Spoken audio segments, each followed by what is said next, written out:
মার্কিন যুক্তরাষ্ট্রের এক রহস্যময় স্থান এরিয়া 51, এমন জায়গা যার চারপাশে ঘোরে অসংখ্য রহস্য এবং ষড়যন্ত্র তত্ত্ব। এটি কি শুধুই একটি সামরিক ঘাঁটি, নাকি এখানে লুকিয়ে রাখা হয়েছে এলিয়েন ও তাদের প্রযুক্তি? আজকের ভিডিওতে আমরা জানবো এরিয়া 51 এর ইতিহাস, এর ভেতরে কি ঘটতে পারে এবং কেন এটি এত রহস্যময়।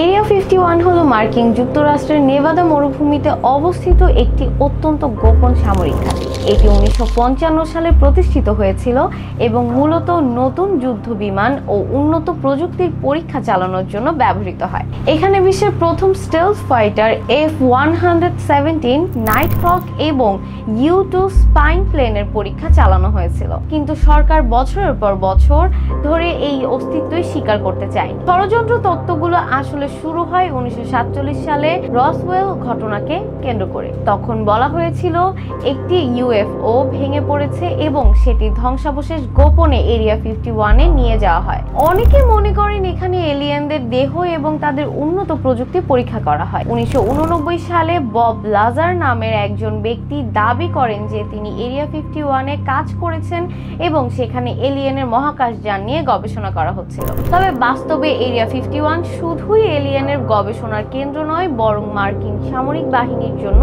একটি অত্যন্ত গুরুত্বপূর্ণ। এখানে গোপনে অত্যাধুনিক প্রযুক্তির বিমান এবং অস্ত্র পরীক্ষা চালানো হয়। কিন্তু প্রশ্ন থেকেই যায়, কেন সাধারণ মানুষকে এরিয়া 51-এর আশেপাশে ঘেঁষতে দেওয়া হয় না? কেন এটি এত গোপন রাখা হয়? এখানকার নিরাপত্তা ব্যবস্থা এতটাই কঠোর যে কেউ যদি এর কাছে যাওয়ার চেষ্টা করে তাহলে তাদেরকে সতর্ক করা হয়, এমনকি গুলি চালানোরও অনুমতি দেওয়া হয়েছে।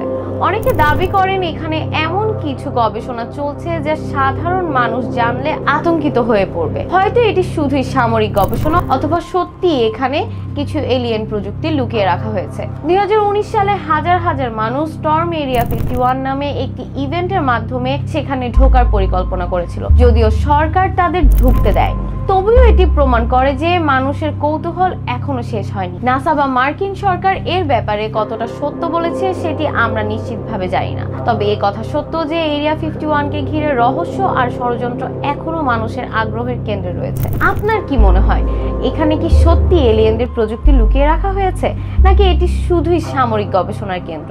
আপনার মতামত কমেন্টে জানান। আর যদি এমন আরো রহস্যময় ভিডিও দেখতে চান তাহলে চ্যানেলটি সাবস্ক্রাইব করুন এবং বেল আইকনটি চাপতে ভুলবেন না। ধন্যবাদ।